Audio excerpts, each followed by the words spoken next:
bawah langit yang tak pernah berhenti menyaksikan kisah hidup, ada mereka yang tak pernah memilih takdir, tetapi takdir yang memilih mereka. Siti Nurbaya, seorang gadis dengan hati yang sederhana, kini berdiri di persimpangan antara cinta yang tulus dan kewajiban yang tak terhindarkan.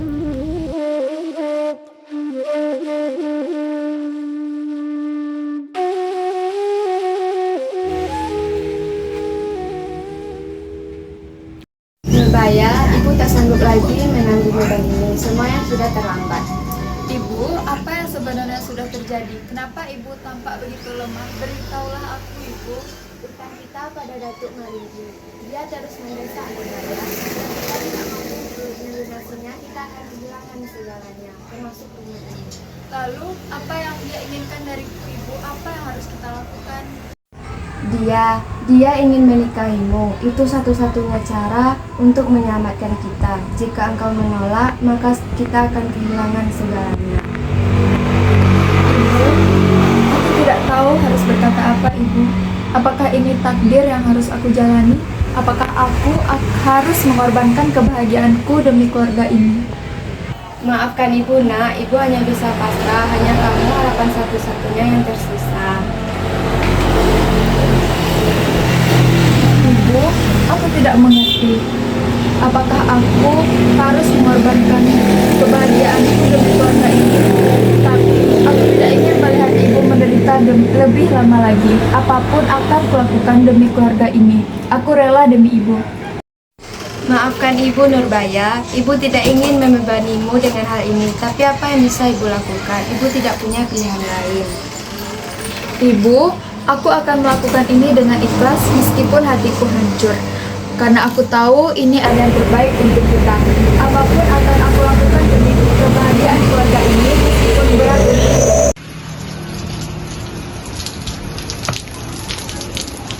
Samsul, aku bingung. Ada apa Siti? Kenapa kau tampak seperti itu? Semua terasa semakin berat. Ibu dan utang-utang itu membuat aku seperti tak ada jalan keluar. Kita bisa atasi semuanya. Apapun caranya, aku akan tetap membantu. Bukan soal itu, Samsul. Ada hal yang lebih besar. Datuk Maringgi. Dia ingin aku menikah dengannya. Dan ibu tidak bisa menolak. Tapi itu tak adil, Siti. Kau tidak bisa dipaksa seperti itu. Kadang hidup tak memberikan kita.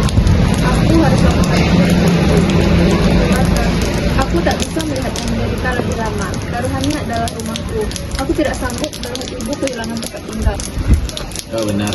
Aku tak bisa memaksakanmu, Siti. Tapi jika kau memerlukan bantuan, aku siap membantu.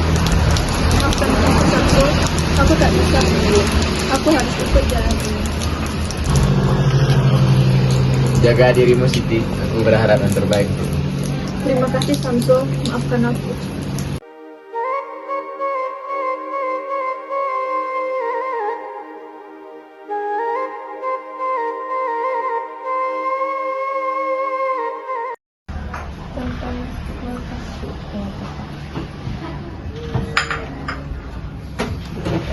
Siti Nurbaya, kedatanganmu hari ini membuat hatiku sangat tenang.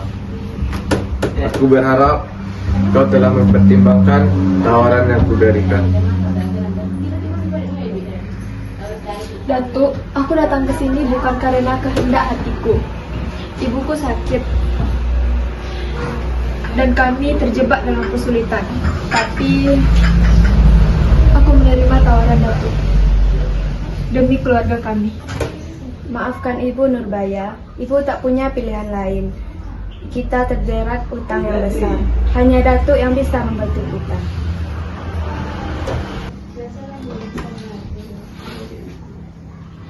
Siti, kau adalah gadis yang bijak. Dengan ini, aku akan menjamin kehidupanmu dan keluargamu akan lebih baik.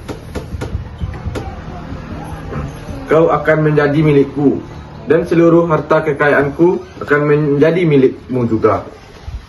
Tidak ada kesulitan, tidak ada lagi rasa cemas. Aku akan pastikan hidup kalian nyaman dan aman. Aku mengerti, Datuk. Hanya saja, apakah hidup yang penuh kemewahan ini akan sebanding dengan kebebasan yang hilang? Datuk, adakah kebahagiaan di dalamnya? Kebahagiaan. Kebahagiaan itu adalah kenyamanan dan kekuasaan. Kau akan belajar menghargai semua ini, Nurbaya. Nurbaya, maafkan ibu. Ibu tahu betapa berat beban yang kau pikul.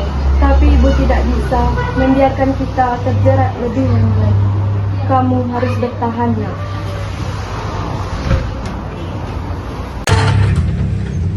Datuk, aku tak bisa membiarkan ini terjadi. Kau tak berhak mempermainkan hidup Siti dan ibunya. Ini bukan soal uang dan kekuasaan, ini soal harga diri manusia. Anak muda, aku tidak tahu apa yang menggerakkanmu. Tetapi ini urusan keluarga Siti, bukan urusanmu. Kau hanya pemuda yang berani berbicara di rumahku. Aku tidak akan membiarkan seorang wanita terpaksa dimiliki oleh seseorang hanya karena utang. Ini tentang harga diri manusia, Datuk. Siti bukan barang dagangan yang bisa kau jual berutang. Samsul, jangan. Kau bisa terluka. Kita tidak bisa melawan ini semuanya. Jika kau tak bisa menghormati aku akan pastikan kau akan mendapatkan akibatnya. Keluarga ini sudah terjerat. Kau tidak akan bisa merubah takdirnya. Pengawal, bawa dia keluar.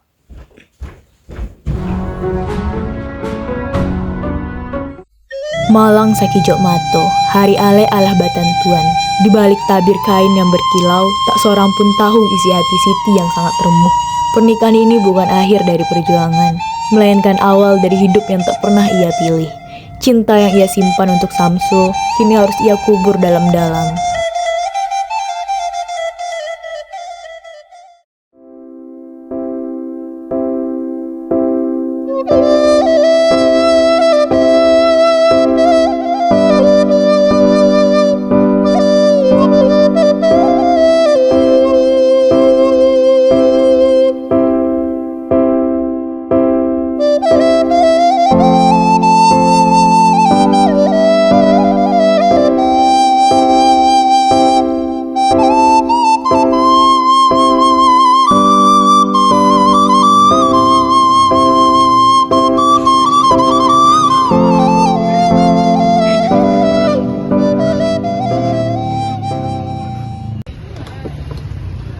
Samsul, ini kami mengumpulkan uang. Memang tidak banyak, tapi kami ingin membantu. Terima kasih kawan. Ini sangat penting bagimu. Kami semua mendukungmu.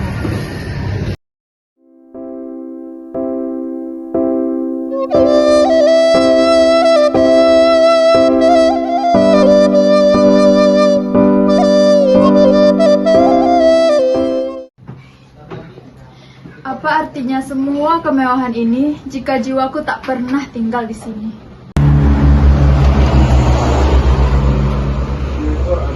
Siti, Samsul, kenapa kau? aku ke sini datang untuk melihatmu.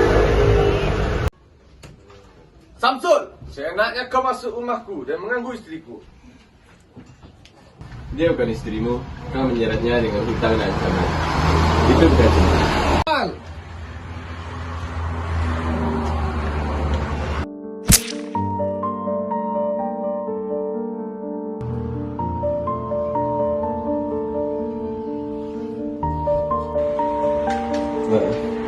Aku terlambat.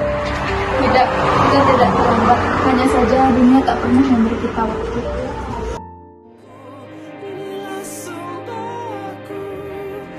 Hari itu di rumah megah yang dahulu menjadi lambang kekuasaan Datuk Maringgi, dua jiwa muda meregang nyawa dalam pelukan cinta yang tak sempat bersatu.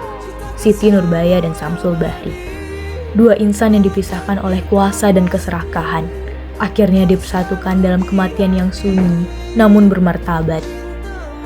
Kabar tentang tragedi itu menyebar cepat ke seluruh penjuru negeri. Tangis duka berubah menjadi gelombang amarah. Masyarakat yang selama ini diam bangkit menuntut keadilan. Datuk Maringgi tidak hanya kehilangan dua nyawa, tapi juga kehilangan segala yang ia agung-agungkan: harta, kehormatan, dan kekuasaan. Gelar kebangsawanannya dicabut, rumah megah yang ia banggakan dikosongkan. Ia diusir dari tanah yang selama ini tunduk kepadanya. Kini, ia hanyalah seorang lelaki tua yang dihantui bayang-bayangan kesalahan. Sementara itu, di antara senyapnya malam, jasad Siti dan Samsul dibaringkan berdampingan. Tak lagi ada jeruji adat, tak ada lagi belenggu hutan, hanya damai dan tenang. Mereka kalah dalam dunia yang tak berpihak, namun menang dalam keteguhan cinta yang tak bisa dibunuh oleh siapapun. Dan dunia kini mencatat bahwa kekuasaan tanpa kasih hanya akan berujung pada kehancuran.